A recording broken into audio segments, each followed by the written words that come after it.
제자들이 감람원이라 하는 산으로부터 예루살렘에 돌아오니 라는 제목으로 말씀을 드리겠습니다.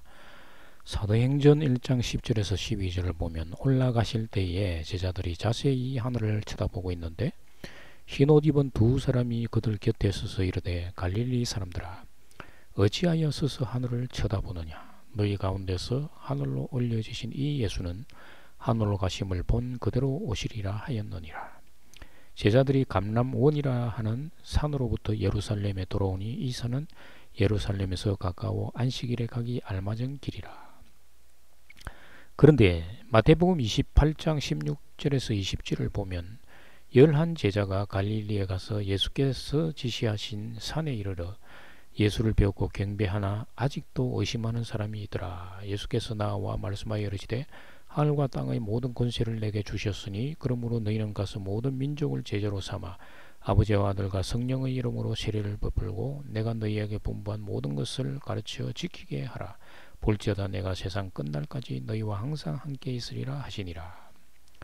라고 말을 하고 있습니다. 마태복음 28장에서 성전에 대한 표현은 없지만 마지막 부분에 세례와 증거의 말씀을 하신 것으로 보아 성취하신 것으로 추정을 할 수가 있으며 예수님은 세례를 베풀라고 하셨는데 이 또한 사도행전 1장의 감람원에서 성천하시기 전에 말씀하신 것입니다. 사도행전 1장 5절에서 요한은 물로 세례를 베풀었으나 너희는 몇 날이 못되어 성령으로 세례를 받으리라 하셨느니라.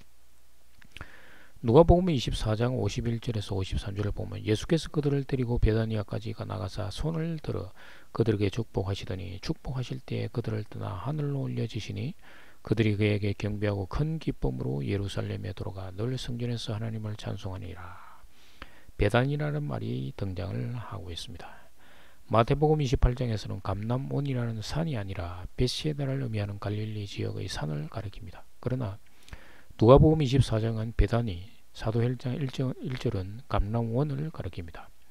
예수님이 성천하신 곳을 직칭하는 말에 마태복음에서는 갈릴리에 가서 예수께 지시한 산이라고 했으며 그곳은 벳세다입니다. 누가복음에는 베다니, 사도행전은 감람원 이렇게 다르게 표현되었던 것입니다. 특히 사도행전의 1장 11절에서 이같이 갈릴리 사람들아 어찌하여 서서 하늘을 쳐다보느냐. 너희 가운데서 하늘로 올려지신 이 예수는 하늘로 가심을 본 그대로 오시리라 하였느니라 라고 말씀하신 후에 감람원이라는 말이 등장하므로 예수님의 성천과 관련이 있는 것입니다. 마태복음 28장은 예수님이 하늘로 올라갔다고 표현은 없지만 성천의 의미를 담고 있는데 누가복음과 사도행전은 베다니와 감람산이라는 다소 차이는 있지만 감람산 줄기의 베다니 앞에서 하늘로 올라가셨다는 표현이 있는 것입니다.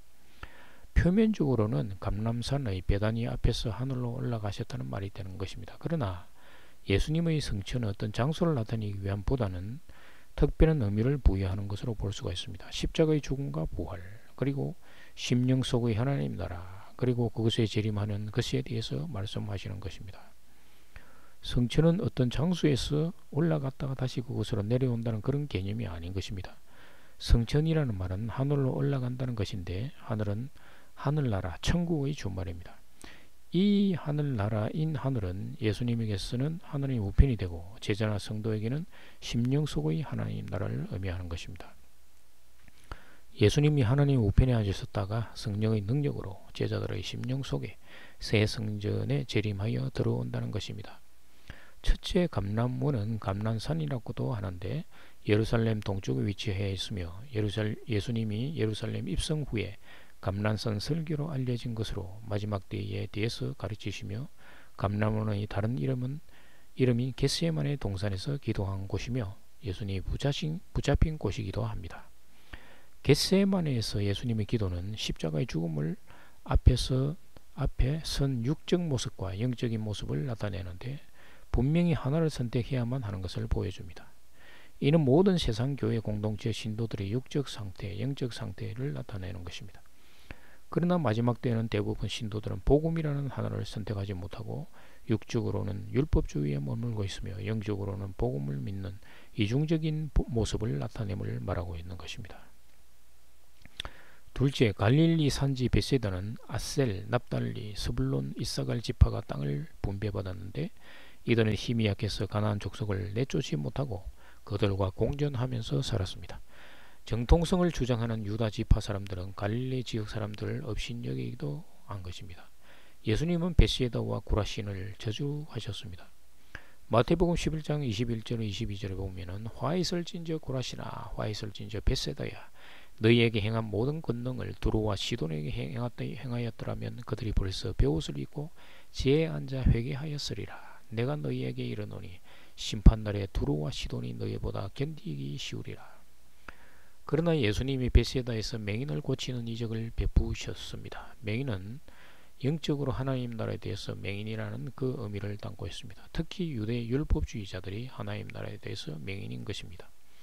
예수님이 이곳으로부터 하늘로 승천하신 것은 율법에 대해서 죽고 십자가의 죽음, 율법으로부터 벗어나는 부활 생명을 상징하는 것입니다. 모든 사람들은 하나님 나라에 대해서 맹인들입니다. 그리스도 안으로 들어가면 영적 눈이 밝아져 하나님 나라를 볼 수가 있는 것입니다.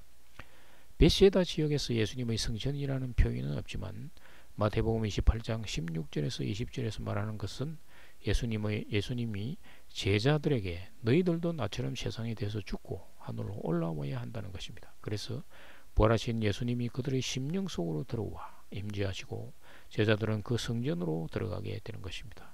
에베소서 2장 8절에서 또 함께 일으키사 그리스도 예수 안에서 함께 하늘에 앉히시니 예수님이 성도의 거처를 마련했으므로 이제 하늘로 데려가시는 것입니다. 세 번째, 베다니는 예루살렘에서 동쪽으로 2km 정도 떨어진 감람산 남동쪽에 있는 곳인데 베다니는 감람산 자락에 위치해 있는 마을 이름인 것입니다. 예수님은 이곳에서 죽었던 나사로를 살리셨으며 문둥병 환자 시몬을 고쳐주신 곳입니다. 그리고 예수님이 종려 주일 직전에 베다니에 머무셨으며 문둥병자였던 시몬의 집에서 마리아가 예수님께 한 옥탑을 깨뜨려 향유를 부었습니다. 베다니는 십자가의 죽음과 부활을 상징하는 그런 곳입니다. 네 번째, 너희 가운데서 하늘로 올려주신 이 예수는 하늘로 가심을 본 그대로 오시리라 하였느니라. 한글 개역 개정은 헬라어 성경과 차이가 있습니다. 헬라어 성경을 다시 번역을 해보면 너희로부터 벗어나 하늘 안으로 들어가신 이 예수는 하늘 안으로 들어가는 것을 너희가 본 그 방법대로 올 것이라. 제자들이 본 것은 예수님이 하늘로 올려지는 것을 보았지만 그 하늘은 영적 하나님 나라인 것입니다. 그 방법대로라고 하면 영적 하나님 나라는 제자들의 심령 속의 성전을 의미하는 것입니다. 따라서 성천하신 예수님이 제자들의 심령 속의 성전으로 들어오신다는 말입니다. 예수님의 성천과 관련하여 나타난 지역을 통해서 예수님의 십자가의 순환과 부활 그리고 하늘나라로 승전하시어 하나님 우편에 앉았다가 제자들의 심령 속으로 재림하여 들어오는 과정을 나타내 주시는 것입니다. 제자들뿐만 아니라 성도 역시 마찬가지로 이와 같은 과정으로 예수님이 주가 되시는 것입니다. 감사합니다.